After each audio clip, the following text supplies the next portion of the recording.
দর্শক মন্ডলী, এই মুহূর্তে আমি অবস্থান করছি নওগাঁ জেলার মহাদেবপুর থানা আত্রাই নদীর তীরে। অনেকেরই ঘিরে নদীর বুক চিরে গড়ে উঠেছে প্রাকৃতিক সৌন্দর্য। বাংলার কৃষকরা মাথার ঘাম পায়ে ফেলে সবজি চাষ করছে। দর্শক মন্ডলী, আপনারা আমার পাশে দেখতে পাচ্ছেন একটি কফি হাউস। এখানে কফি হাউস তৈরি হচ্ছে। এখানে এসে দর্শকেরা বসে এই প্রাকৃতিক সৌন্দর্যকে উপভোগ করবেন। আপনাদের দেখাবো যে এখানে প্রাকৃতিক সৌন্দর্য কেমন। আপনাদের সাক্ষাতে দেখাচ্ছি, আছেন। দর্শক মন্ডলী, আমরা চলে আসলাম সাক্ষাৎকার নেওয়ার জন্য যে এখানে এটা কি তৈরি হচ্ছে। এখানকার ম্যানেজার, আমরা ওনার মুখে শুনবো যে এখানে কিরকম সিস্টেম করা হচ্ছে। আপনারা একটু শোনেন যে আসলে এটা ঘরটা তৈরি করা হচ্ছে এটা কেন। এটা হচ্ছে কফি হাউস রেস্টুরেন্ট, আর এখানে হবে 3টা মানে সুইমিং পুল, আর এখানে হবে নদীতে যাওয়ার জন্য। তারপরে হচ্ছে ওই সাইডে হবে কমেডি সেন্টার। বাদ বাকি যে জমিগুলো পড়া আছে এগুলো আবার থাকতে এখন বর্তমানে এদের বহিষ্কৃত পরিকল্পনা আছে এমনি কিছু করা আছে। তারপর তো হচ্ছে রান্নাঘর, তারপর হচ্ছে এটা হচ্ছে অফিস ঘর। আবার দেখি তোমাকে কাজ শুরু হয়ে গেছে। এদিকে কি হবে বলেন? এখানে হবে মানে গম্বুজ তৈরি হয়, মানে বিজয় কেন্দ্রের মতো ঘর তৈরি হবে। হ্যাঁ, মানে তাড়াতাড়ি খাবে না কফি হাউসে। কফি হাউসের মতো এখান থেকে নদীতে কিনে নামবে, কি নাম না এবং স্ত্রী বোট থাকবে, থাকবে। হ্যাঁ, এখান এই ব্রিজ থেকে ওই ব্রিজ পর্যন্ত মানে যাতায়াত করবে। তো দর্শক মন্ডলীরা, আপনারা অনেকেই জানেন অথবা অনেকেই জানেন না যে নদীর তীরে, এই আত্রাই নদীর তীরেই মানে গড়ে উঠেছে এই যে সৌন্দর্যটা তৈরি করা হচ্ছে।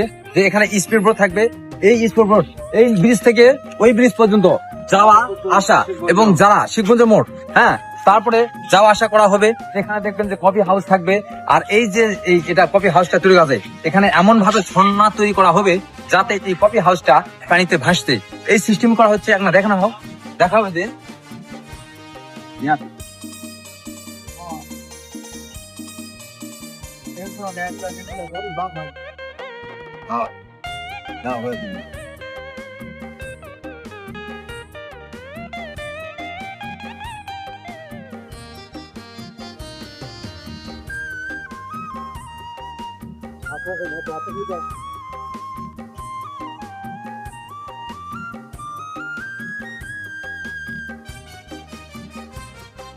দর্শক মন্ডলী, আপনারা যারা ভ্রমণ করতে ভালোবাসেন আর এখানে আসবেন, এসে দেখবেন যে কত সুন্দর করে তৈরি করা হচ্ছে।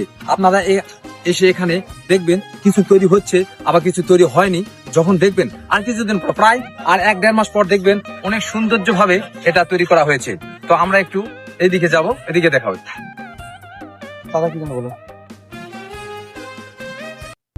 দর্শক মন্ডলী, আমরা চলে আসলাম। সেদিকে দেখেন যে সুন্দর করে বাংলার কৃষকরা কফি চাষ করছে। তো আমরা এই কৃষক ভাইদের কাছ থেকে শুনবো যে এখানে কি ধরনের কফি চাষ করছে, প্রাকৃতিক সৌন্দর্যটা আপনাদের কাছে তুলে ধরলাম। তো আমরা চলে আসলাম চাষের কাছে। আসসালামু আলাইকুম। ভালো আছে? মোটামুটি ভালো। আপনার নামটা কি? আমার নাম হচ্ছে সাজ্জাদুল ভুট্টু। ভুট্টু। ভাষা কোথায়? বাসা হচ্ছে Mahadevpur.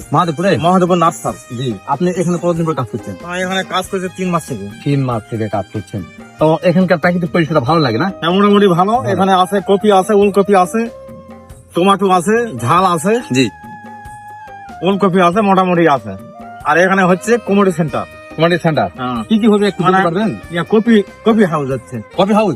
Copy house. Coffee house হবে? হ্যাঁ, কপি হাউস। আপনারা দেখতে পাচ্ছেন এখানে কফি হাউস তৈরি হবে। তো এটা অনেকেই মহাদ্বীপীয় বাসী জানে না, নওগাঁ জেলার অনেকেই জানে না। হ্যাঁ, আমি হঠাৎ করে এসে আমি দেখছি যে এখানে এইরকম প্রাকৃতিক একটা পরিবেশ গড়ে তোলা হচ্ছে, এবং যারা পর্যটক, যারা ভ্রমণ করে তাদের জন্য তৈরি করা আছে। আপনাদের দেখালাম যে নদীর ধারে স্পিড বোট থাকবে। এই মহাদেবপুর থেকে ওই শিবগঞ্জের মোড় পর্যন্ত, শিবগঞ্জের ব্রিজ পর্যন্ত এই স্পিড বোট দিয়ে লোকদের যাওয়া আসা করানো হবে। এবং ওই যে দেখা পাচ্ছে কফি হাউস, এটা পানির মধ্যে ভাসবে, এবং যারা আসবে তাদের জন্য বসার জায়গা আছে, সুন্দর বসার জায়গা তৈরি করা হচ্ছে নাকি দাদা? তৈরি করা হচ্ছে। এই সৌন্দর্যটা বা যা দেখেনি তারা অবশ্যই এখানে আসবেন, এসে দেখে যাবেন। তো চাচা, আর একটু কিছু বলেন। এখানে মোটামুটি যাদের ইচ্ছু তারা চলে আসবেন। দেখার মতন খুব জিনিস, ভালো ভালো জিনিস আছে, আসেন। বা এটি পানির মধ্যে যাওয়ার ব্যবস্থা আছে, নদীর ঘোরাঘুরির জন্য চলে আসবেন। ধন্যবাদ চাচা, ভালো থাকবেন।